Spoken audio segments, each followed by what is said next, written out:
दोस्तों यहाँ पर मैं आपको बताना चाहूँगा कि आप अपना सारा पीएफ का पैसा कब निकाल सकते हैं और कैसे निकाल सकते हैं, लाइव डेमो देखेंगे।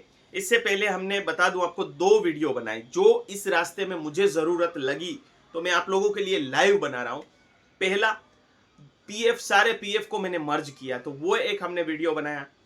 दूसरा वीडियो हमने बनाया कि पीएफ और पेंशन का पैसा कहाँ रहता है, पेंशन कैसे मर्ज होता है, तो वो देख लीजिएगा। और तीसरा, अब सारा पैसा निकालेंगे हम, सारा हमारा एम्प्लॉय और एम्प्लॉयर शेयर निकालेंगे और पेंशन, इसके लिए दोनों के लिए अलग अलग फॉर्म आपको भरने होते हैं, वो मैं आपको अभी बताता हूँ। लेकिन दोस्तों, अगर आप फुल एंड फाइनल सारा पैसा निकालना चाहते हैं तो उसकी कुछ कंडीशन है, तभी जाकर वो निकलता है। जनरली ये कंडीशन है कि आपने जब जॉब छोड़ी, ठीक है, उसके 60 दिन के बाद आपके पीएफ में कोई एंट्री नहीं होती, मतलब कि आप जॉब के बिना हैं और अब आप पैसा निकाल सकते हैं। लेकिन अगर उसमें एंट्री हुई तो आप सारा पैसा नहीं निकाल सकते, पार्शियल अमाउंट निकाल सकते, पेंशन तो बिल्कुल ही नहीं निकाल सकते। ठीक है, उसमें भी पार्शियल अमाउंट कितनी निकाल सकते हैं, 40, 50, 60% निकाल सकते हैं। लेकिन कैसे निकालना है वो भी हम देख लेंगे। इसी वीडियो के माध्यम से आप पार्शियल अमाउंट भी विड्रॉ करने का सीख लेंगे। ठीक है, तो चलिए दोस्तों, स्क्रीन पे चलते हैं और कैसे अमाउंट निकाला जाता है, क्या करना है आपको, वो सब कुछ देखते हैं। तो आगे बढ़े, स्क्रीन पे जाए उससे पहले ये 2 डॉक्यूमेंट आपको अंदर अटैच करने होंगे। आप बोलेंगे ये क्या है? अगर दोस्तों आप ज्यादा 50,000 से ज्यादा की अमाउंट पीएफ विड्रॉ कर रहे हैं तो आपको 15G फॉर्म भरना होगा। ये कैसे भरा जाता है ये मैं नेक्स्ट में बताऊंगा, लेकिन ये 15G फॉर्म जो है आप डाउनलोड कर लीजिए, भर लीजिए इसको और फोटो खींच के आप रख लीजिए, क्योंकि वहां पे अटैच करना होगा, वरना वो आपका टीडीएस काटेंगे, टैक्स काटेंगे। तो आपको डिक्लेयर करना है सिंपल कि भाई मेरी अमाउंट जो है वो टैक्स के अंतर्गत में नहीं आती है, पहली चीज। दूसरी, और चेक का फोटो डालना है कि जो बैंक का अकाउंट आपने पीएफ के अंदर वेरीफाई करवा रखा है उसी का चेकबुक का फोटो, चेक का फोटो आपको अंदर डालना है। तो ये 2 चीज भी हमारे पास पहले होनी चाहिए। क्लेम सबमिट करने से पहले मैनेज के अंदर जाकर आपको केवाईसी स्टेटस देख लेना है। ये केवाईसी स्टेटस जो 3 बता रहा हूँ वो ग्रीन होने जरूरी है। कौन से केवाईसी होने जरूरी है पहले देख लेते हैं। ये वाले केवाईसी आप देख सकते हैं। पहला जो है, बैंक का नंबर आपका डाला हुआ होना चाहिए, ठीक है, और वो भी वेरीफाई करवाना चाहिए बैंक के लिए, बैंक से, ठीक है। तो ये आपका बैंक से वेरीफाइड होना चाहिए। दूसरा है आपका पान कार्ड। ये पान कार्ड जो है आपका एम्प्लॉयर अप्रूव करेगा कि हाँ ये सही पान कार्ड है, तो ये पान कार्ड आपका अप्रूव स्टेटस में होना चाहिए। प्लस दोस्तों आपका आधार कार्ड भी अप्रूव स्टेटस में होना चाहिए, ठीक है। ये आपका एम्प्लॉयर जो है वो अप्रूव करेगा। आपकी जो कंपनी है, आगे के फील्ड नहीं दिखा सकता क्योंकि वो थोड़ी कॉन्फिडेंशियल डिटेल है, जहाँ कंपनी की नाम है, डॉक्यूमेंट की डिटेल है, मेरा नाम है और कौन सा डॉक्यूमेंट है वो है, और यूएएन नंबर है। तो ये आप यहाँ पर आके ये 3 ग्रीन टिक नहीं है तब तक आपको आगे नहीं बढ़ना है। पहले ये स्टेप आप क्लियर करिए, ठीक है। अगर नहीं है तो पहले ये देख लिया। अब पासबुक देखते हैं, चलिए पासबुक दिखाता हूँ मैं। तो यहाँ पर एक और चीज़ बता रहा हूँ कि ये भी आपको वेरीफाई करना है। देखिए दोस्तों, मेरी आप पुरानी कंपनी देखेंगे, 1 अगस्त से 2018 मार्च, 2 साल मैंने काम किया, ठीक है। उसमें छोड़ने की तिथि होगी, सारी डेट होंगी, तो ये चारों डेट भरी हुई होनी चाहिए। पिछले में तो होनी ही चाहिए। करंट में हो सकता है पार्शियली उठाना है, तो आपने अभी कंपनी नहीं छोड़ी है तो यहाँ को लिविंग करने वाली डेट नहीं होगी आपकी, ठीक है। डेट ऑफ ज्वाइनिंग है आपका, डेट ऑफ एंड पीरियड ये नहीं होगी और ये भी शायद नहीं होगी, ठीक है। तो आपने कंपनी नहीं छोड़ी, तो अगर छोड़ दी है तो यहाँ ये डेट भी आ चुकी होगी, जैसे कि मेरी आपको डेट दिख रही है। तो ये भी आप एक बार सर्विस में जाकर पहले चेक कर लीजिए। अब दोस्तों आगे बढ़ने से पहले हमने हमारे पीएफ अकाउंट में लॉगिन किया, लॉगिन करके पासबुक पे क्लिक किया, पासबुक में लॉगिन किया। अब पासबुक पे क्लिक कीजिए तो यहाँ पर आपको जितने भी अपने पीएफ अकाउंट है वो दोनों दिखाई देंगे, और आपका जो लेटेस्ट अकाउंट है उसमें सारी अमाउंट होनी चाहिए और दूसरे अकाउंट में ज़ीरो होनी चाहिए। अगर नहीं है तो ट्रांसफ़र कर लीजिए। ट्रांसफ़र कैसे करना है हमने पिछला वीडियो बनाया है। पीएफओ में लॉगिन हो गए हैं, मैंने जो बताया वो सब कुछ आपका हो चुका है। अब आप क्लेम सबमिट कर सकते हैं। क्लेम का फॉर्म नंबर 19 आपको भरना होगा आपका पीएफ का पैसा उठाने के लिए, और पेंशन के लिए आपको लिखा हुआ है 10C भरना होगा। तो चलिए पहले फॉर्म 19 भरेंगे हम, ठीक है। अब दोस्तों ऊपर जो है पूरा फॉर्म खुला हुआ है जिसमें मेरी पर्सनल डिटेल है, तो उसको मैंने काट के आधा कर दिया, और जो सेक्शन आपको ज़रूरी है वो मैं दिखा रहा हूँ। इसमें आपको इस फॉर्म में सिर्फ इतना करना है, पहले स्टेप में आपको अपना बैंक अकाउंट नंबर कंफर्म करना है। तो जो आपका बैंक का अकाउंट नंबर है वो डालिए और उसके बाद वेरीफाई क्लिक कीजिए। तो उसके बाद क्या आता है मैं दिखाता हूँ, वो नेक्स्ट विंडो में देखिए। ये कंफर्मेशन मैसेज है कि इसी अकाउंट में आप पैसा लेना चाहते हैं, तो आपको यस क्लिक करना है। तो यहाँ पर पूरा पैसा निकालने के लिए देखिए, ये हमारा पीएफ नंबर है, ये हमारी कंपनी का डेट ऑफ ज्वाइनिंग है, ये हमारा जो है डेट ऑफ क्या बोलते हैं ईपीएफ का ज्वाइनिंग लिखा हुआ है, ये हमारा एम्प्लॉयर का आखिरी डेट है, और ये हमारा आखिरी डेट है क्या बोलते हैं ईपीएफ का, मतलब पीएफ का हमारा आखिरी दिन है। और यहाँ पर शॉर्ट टर्म नोटिस मतलब कि ये अपनी जॉब छोड़ चुके हैं, ऐसा यहाँ पर रीज़न लिखा होना चाहिए। ये चारों डेट होना ज़रूरी है, तभी आप फुल एंड फाइनल कर सकते हैं। और ये डेट के बाद आपको तकरीबन 60 दिन होने चाहिए, मतलब कि 1 अप्रैल को 60 दिन हो गए, लेकिन आज 20 अप्रैल है। मैं आपको दिखा दूँ, यहाँ पर देखेंगे आप, तो यहाँ पर 20 अप्रैल 21 अप्रैल आज है, ठीक है।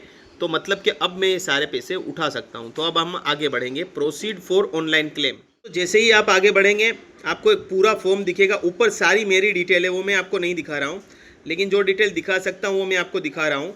अब यहाँ पर कौन सा क्लेम फॉर्म सिलेक्ट करना है वो हम सिलेक्ट करेंगे। चलिए सिलेक्ट करते हैं। यहाँ पर देखिए बाकी की डिटेल, जैसे ही मैंने सिलेक्ट किया कि फॉर्म 19C करना है, तो यहाँ पर देख लिया आपने, आपको 15G का फॉर्म अपलोड करना है। जो मैंने आपको आगे दिखाया वो मैंने भर लिया है, वो मैं यहाँ PDF में अटैच करूँगा। यहाँ PDF ही अटैच होगा और 1 MB से छोटी फाइल होनी चाहिए, ठीक है। और ये आपको एम्प्लॉय का एड्रेस डालना है, मतलब आपका खुद का एड्रेस यहाँ पर डालना है, ठीक है। चलिए ये डेटा हम भरेंगे। यहाँ पर दोस्तों देखिए, मुझे जो है चेक का फ़ोटो नहीं अपलोड करना, इसकी वजह है कि मैंने इसको ऑनलाइन वेरीफाइड करवा रखा है, ठीक है। अगर यहाँ पर आपको चेक का ऑप्शन आता है तो चेक भी अपलोड करना पड़ेगा, लेकिन मैंने तैयार रखा था, लेकिन उसकी रिक्वायरमेंट नहीं है। इन्होंने लिखा है कि आपने वेरीफाई कर रखा है। यहाँ पर आप जहाँ पर एड्रेस रह रहे हैं वो अभी लिख दीजिए, जो करंट एड्रेस है। और ये आपको चेक अभी यहाँ पर नहीं है, अगर आपका वेरीफाई नहीं होगी बैंक, तो यहाँ पर आपको चेक का फ़ोटो भी अपलोड करना पड़ सकता है।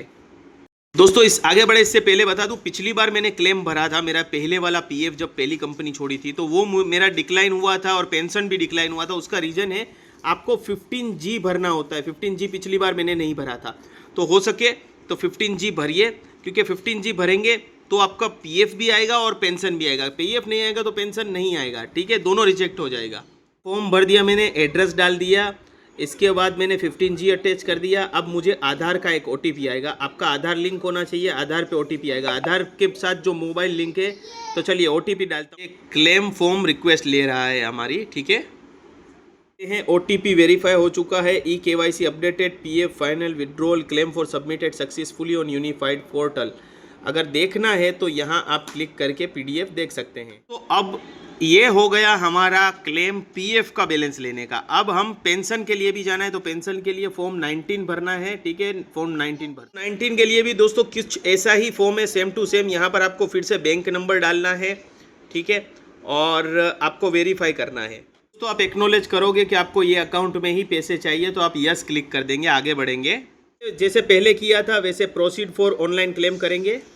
अगेन वैसा ही फॉर्म खुलेगा, लेकिन इस बार आपको अलग फॉर्म सिलेक्ट करना है।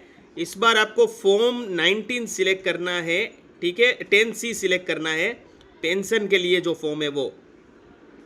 अब दोस्तों मैं इस कंडीशन में पेंशन नहीं निकाल पाऊंगा, क्योंकि मेरी जो सर्विस है वो 10 साल और 3 महीने हो चुकी है।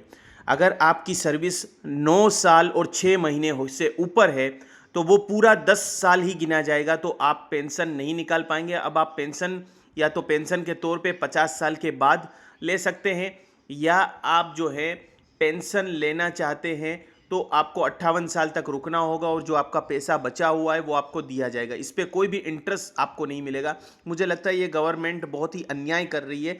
जिसको आगे फ्यूचर में जॉब नहीं करनी और जिसको काम ही नहीं करना, तो वो अपना पेंशन का पैसा यहाँ से निकाल लेना चाहिए। तो ये नियम है। तो दोस्तों मेरा ये क्यों भसड़ खड़ी हुई, इसका रीज़न ये है कि मैंने अपनी पुरानी कंपनी को इसमें मर्ज किया, ये मेरा गलती है। पर अगर दोस्तों आपका 9 साल से कम का टेन्योर हुआ है तो आपका पैसा निकल जाएगा। जैसे हमारा पहला फॉर्म सबमिट हो गया फॉर्म 19, वैसे ही 10C भी हो जाएगा, और इसको ट्रैक कर सकते हैं ऑनलाइन सर्विस में जाकर, ट्रैक क्लेम स्टेटस क्लिक करके। वहाँ पर आपको आपके दोनों क्लेम दिखेंगे। हमारा दूसरा तो सबमिट नहीं हुआ, लेकिन फॉर्म 19 जो है वो सबमिट हो चुका है। तो यहाँ आप देख सकते हैं कब हमने सबमिट किया, और इसका स्टेटस किया है कि सेंड टू फील्ड ऑफिस अभी चला गया है, अंडर प्रोसेस है मतलब। तो यहाँ पे जो भी रिजल्ट आ जाएगा मैं आने वाले दिनों में आपको बताऊंगा। तो दोस्तों आपके 2 यूएएन नंबर अलग अलग है, जो गलती मैंने की वो आपको नहीं करनी है। मैं अगर अपना पहली कंपनी का जहाँ मैंने 1.25 साल काम किया वो अगर इसमें मैं जोड़ता नहीं तो दोनों का अलग अलग विड्रॉ कर सकता था।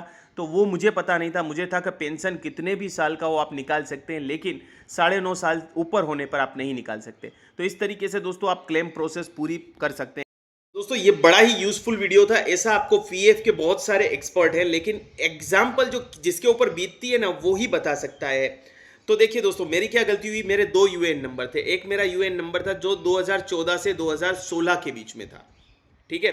2014 से 2016 के बीच का मेरा एक यूएएन नंबर था, जिसका यूएएन नंबर भी अलग था, पीएफ भी अलग था, और उसमें अमाउंट मेरी पड़ी हुई थी तकरीबन 80,000 रुपए के आसपास, और पीएफ पेंशन होगा 25,000 30,000 के आसपास। तो वो मैंने सालों तक रहने दिया, लेकिन 2024 में मैंने जाकर उसको मर्ज कर दिया कि गवर्नमेंट ने एक निकाला कि एक इंसान का अब एक ही, जैसे पान कार्ड होता है वैसे ही एक ही यूएएन नंबर होगा। तो मैंने सोचा कि फिर बाद में कुछ प्रॉब्लम ना हो, इसके लिए मैंने उस यूएएन को इसमें मर्ज कर दिया, लेकिन ये मेरी गलती थी। अगर मैं उसको मर्ज नहीं करता तो उनको पता नहीं चलता कि मर्ज हुआ है। तो मेरे यहाँ पे 8.5 साल हो रहे थे, 8 साल और 5 महीने, लेकिन जो है मैंने उसको जोड़ने से मेरी पूरी हिस्ट्री बन रही है 10 साल और 3 महीने। तो उसकी वजह से मेरा 1,40,000 रुपए का पेंशन जो है वो अटक गया। यहाँ पर गवर्नमेंट को मेरा शिकायत है कि जो इंसान चलो जॉब छोड़ देता है या अपनी या कोई टर्मिनेट करता है और फिर वो अपना बिजनेस स्टार्ट करता है, तो शायद उसको बिजनेस में पैसे की ज़रूरत हो, शायद वो फ्यूचर में काम ही नहीं करना चाहता। तो मेरी अभी जॉब, मुझे अभी क्या 58 साल तक मैं एज दोस्तों मैं राह देखूंगा क्या? मैं 25 साल तक उस 1,40,000 रुपए के लिए राह देखूंगा? चलो ठीक है, राह भी देखूं तो उस 1,40,000 रुपए के बढ़ के कुछ पैसे नहीं होने वाले, और आज से 25 साल बाद 1,40,000 की कीमत क्या होगी? कुछ नहीं होगी। तो ये तो एक तरीके से आप उनका पैसा दबा के रख रहे हैं। मेरे हिसाब से ये सरासर अन्याय है। गवर्नमेंट को जिसको भी 10 साल 20 साल कभी भी निकालना है पैसा वो निकाल सकता है। आप उस पर कोई बेनिफिट भी तो नहीं दे रहे, या उस पर आप 8% 10% जो आज म्यूचुअल फंड में इन्वेस्ट करके मिल रहा है वैसे कुछ 8% जैसा आप उनको इंटरेस्ट दीजिए ताकि वो उसमें रुके रहें, ठीक है।